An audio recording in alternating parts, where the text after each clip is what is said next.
नमस्कार स्वागत कर मो चैनल को आशा कर समस्ते भले थे आ बाहर नुआ नुआ यूट्यूब कर बाहर किसी कथा कही पारने तेणु मु वॉइस रिकॉर्डिंग करुच्ची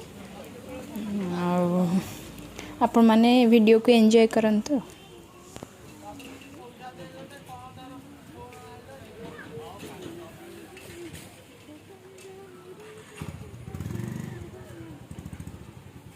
गुडू साइड साइड से ठिया गोटे फोटो उठेबी तो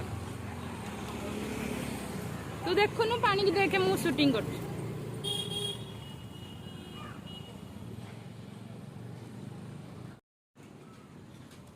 देखे एटा पोखरी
धर मु करी से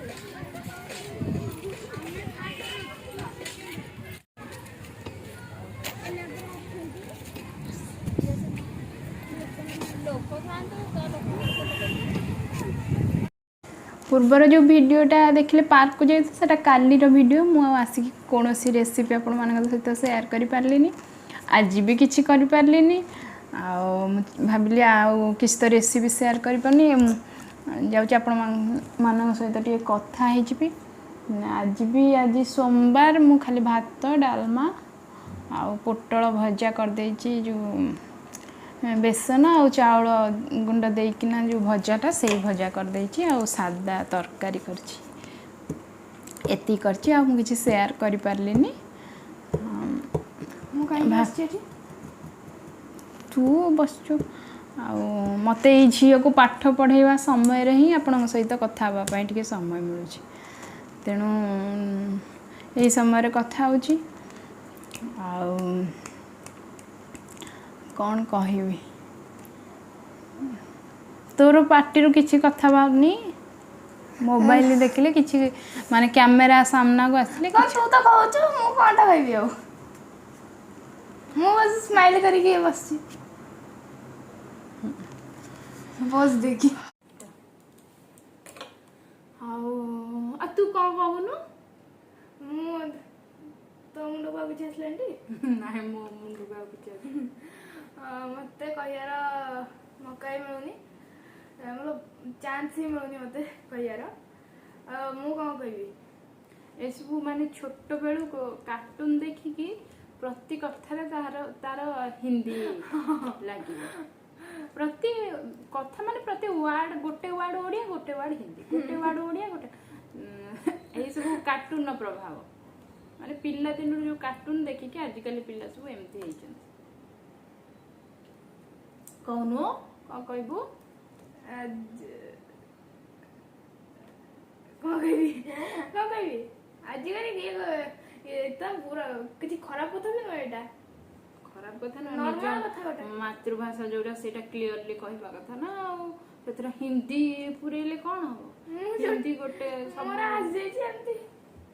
ହିନ୍ଦୀଟା କହିଲା ବେଳେ ପୁରା ପୁରି ହିନ୍ଦୀ କହିବ, ଆଉ ଓଡ଼ିଆ ଭିତରେ ସେତେବେଳେ ମାନେ କହିଲା ବେଳେ ତ ଯେତେବେଳେ ସାହିତ୍ୟ ଲେଖିବ କି ଯାହା ଲେଖିବ ଆମ ଓଡ଼ିଆର ସେଇଟା ଅସୁବିଧା ହବ। ସେଇଟା ବି ଅଛି।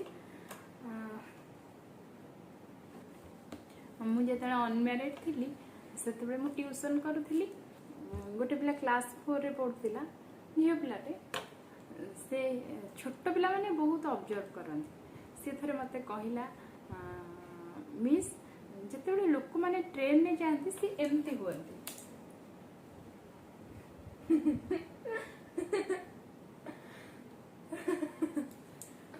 ମାନେ ଲୋକମାନେ ଶୋଇଲା ବେଳେ ଏମିତି ହୁଅନ୍ତି। ସେ ତାର ଦେଖିକି ତାକୁ ନଜର କରିକି ଆସିକି ମୋତେ କହିଲା। ମୁଁ ମାନେ ମୋତେ ସେତେବେଳେ ଏତେ ହସ ଲାଗିଲା, ଯେହେତୁ ସେ କଥାଟା ରିପିଟ୍ ହେଇଗଲାଣି ଆଉ ଏତେ ହସ ଆସୁନି, କିନ୍ତୁ ଯେତେବେଳେ ନୂଆ ନୂଆ ଶୁଣିଲି ମୋତେ ବହୁତ ହସ ଲାଗିଲା ସେ ଯୋଉ ଭଳିଆ ଆକ୍ଟିଂ କଲା। ଆଉ ଏମିତି କିଛି ମଜାଦାର ମୁଁ ବି ହିନ୍ଦୀ ତା ସାଙ୍ଗେ ପଢିକି କହିଲି। ମାନେ ଏମିତି କିଛି ମଜା କଥା ମୋ ଲାଇଫରେ ହେଇଛି, ମୁଁ ମନେ ପକେଇକି ଆପଣମାନଙ୍କ ସହିତ ସେୟାର କରିବି। ଆଉ ଏମିତି ହସ ଖୁସି ଗୋଟେ ସେୟାର କଲେ ଭଲ ଲାଗେ। ମାନେ କ୍ୟାମେରାରେ କହିବାର ମାନେ ଆଦତ ବି ଆସିଗଲାଣି ତାରିଠୁ। ମାନେ ଯାହା ସାଙ୍ଗେ ରହିବ ଯେମିତି ସେଇଭଳିଆ ହବ। ସିଏ ମୋ ସାଙ୍ଗେ ରହିକି ହେଇପାରୁନି, କିନ୍ତୁ ମୁଁ ତା ସାଙ୍ଗେ ରହିକି ମୋ ସାଙ୍ଗେ ଶିଖୁଛି। ତେଣୁ କିଛି ଇଏ ବହୁତ ମଜା କଥା କୁହନ୍ତି। ତ ସିଏ ତ କ୍ୟାମେରା ସାମ୍ନାକୁ ଆସିବା ପାଇଁ ତାଙ୍କର ଏତେ ଇଚ୍ଛା ନାହିଁ କି କ୍ୟାମେରା ସାମ୍ନାରେ କଥା କହିବା ପାଇଁ।